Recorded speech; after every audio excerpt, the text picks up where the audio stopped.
দাবিতে আজকে এই মানববন্ধন কর্মসূচির সংগ্রামী সভাপতি জনাব রেজাউল কবির রেজা উপস্থিত আছেন বিএনপির কেন্দ্রীয় নির্বাহী কমিটির অন্যতম সদস্য, আন্দোলন সংগ্রামের নেতা, যে গণঅভ্যুত্থানের কারণে আজকের বর্তমান অন্তর্বর্তীকালীন সরকার রাষ্ট্রের দায়িত্ব পেয়েছেন, সেই অভ্যুত্থানে যারা আহত হয়েছে,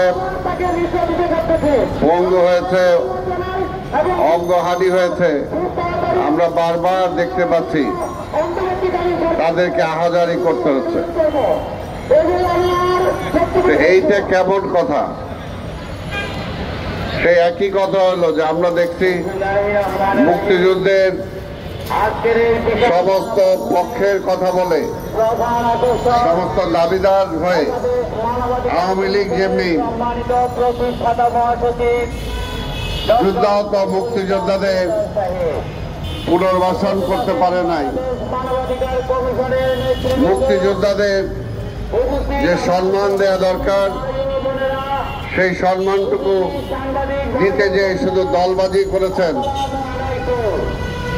বর্তমান সরকারের তো কোনো দল নাই।